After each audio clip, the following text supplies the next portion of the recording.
Hey folks, back in my easy chair here again. Hey, it's time for us to all rally the troops one more freaking time. Michael Strahan, everybody's favorite multi-millionaire. How could the guy be on TV anymore? Comes out and says, you know what? If I was still playing in the NFL, my privileged, rich, good-for-nothing ass would take a knee. So there you go. Another one, right? So, good morning, America. Goodbye. Michael Strahan, goodbye. Your new program, goodbye. Walt Disney, goodbye. ABC, goodbye.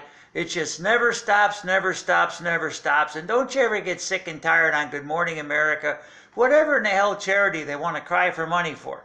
Not meaning that charities are bad and some people need help and some things need to be supported. But do the host ever come in and give? And you know, and I'm going to start this off with $100,000, or Good Morning America is going to start this off, we'll match the first $1 million raised. No, just another amazing thing for us to step out. And then again, let's not forget, with the beginning of school, God help us, all the people out there. I feel sorry for you that have children, that you know you're actually expected to provide your children that you had and knew were going to cost you money with school supplies. Not expect the teachers who, I know, $40,000, $50,000 a year starting salary. I know life sucks for a 9-month-a-year job, full benefits, can't get fired, you got full retirement benefits. Well, let's look at that from both sides of the story. Another place that hasn't broken the union. But really, right? You can't send your school with anything. Can't send your kid to school with anything. Leave me the hell alone. I'm a homeowner. I pay for your school. I pay for your school buses. I pay for your teachers. I pay for everything in that building. Now, when pencils are 4 for $1, you want me to stuff the frickin' bus. And you know, I don't have kids. You can tell I'm older, but what the hell? I met some people that did, and they said, you know, I don't get it either. And I said, well, what's the real deal? They said, you know, even places like Target and Walmart, you can go online, and they have a back-to-school supply bag you can order. And you don't even have to pay for it. Okay, big deal. But all the shit's in the bag. You don't even have to run around and pick it up. They have a way you can just check off what you need. They ask what grade you're in and bop, bop, bop. And they get the bag ready for you, and all you do is go in and get it and leave. So again, here we go. Hey, Michael Strahan, good freaking bye, dude. Buddy, I mean, I'll tell you what. Yeah, you can tell. Look at the color of my skin. I've had 3 cops come to my front door unannounced. I opened the door and had 3 Glocks put to my head. I was taken away in handcuffs without being put under arrest. And oh yeah, it took a couple hours to make it happen, and then obviously quickly released because there was no charges, which is why I was never under arrest. So it was a big, long, convoluted story, but you know, that just goes to show you, hey, it happens to all of us, buddy. And there's not a damn thing you can do about it.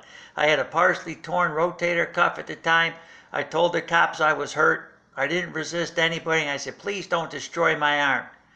Bam. Jammed it behind me, put him in tight, slammed me in the back of a squad car with the front seat all the way back, so there was nowhere for me to put my legs. They threw me on my bad shoulder. I felt like a knife was going through it. We get to the hospital, which is all where they were taken anyhow, because of the call that was made. And I said to the officer, I say, we're here now. And I feel like I got a knife going inside my right shoulder. I asked you to please not hurt me, that it was damaged. I'd like to request medical attention. I said, oh, this is even frickin' better. What the hell are you laughing at?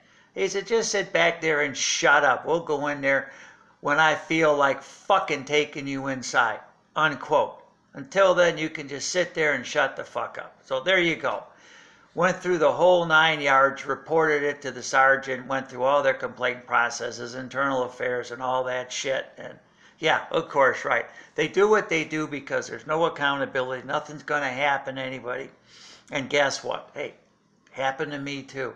But we'll close on one last thing with this whole police shit. Have you noticed, if it happens to a white guy, nobody cares. If it's white on white, nobody cares. If it's white on black, it's a big deal. The officer touched an African American. Now, have you noticed in more than one video of recent times, it's a black cop beating the hell out of a black guy? Yeah, and again, for no damn good reason. But when they show it on ABC News, it's not. There was this African American suspect. and appears to have been assaulted by an African American cop. No, mysteriously then, the cop is referred to simply as an officer, and the black suspect is referred to simply as suspect. And the African American is conveniently left out, which guess what? If we could just all go back to being Americans and leave all the damn descriptors out, then we could all get along like we do in the streets, because we're not all fighting like hell and hate each other like they say we do on TV anyhow. So all you bigots, just shut the hell up. All you Hollywood flakes, shut the hell up. All you athletes, I don't want to hear about your First Amendment rights. You know what? I go to work. I can't take a knee if they want me to stand for something. I can't shoot my mouth off. Why? Because I'm on the job. So guess what? Number one, you're on the job. Number two, if I'm in the stands, I bought a ticket. So you're also working for me. So for that little period of time, I want to watch you play football. I don't give a damn about your aspirations and your political viewpoints. Now, if you want to stand outside the stadium afterwards or do any of this shit on TV when you're not on my dime, hey, okay, then you got your First Amendment rights just like I do. But the rest of this shit, we've all had enough. We're wore out. We're ready to go home, and we're done with all of you. And oh, by the way, still all this black-on-black murder and crime in Chicago that nobody gives two rats' ass about.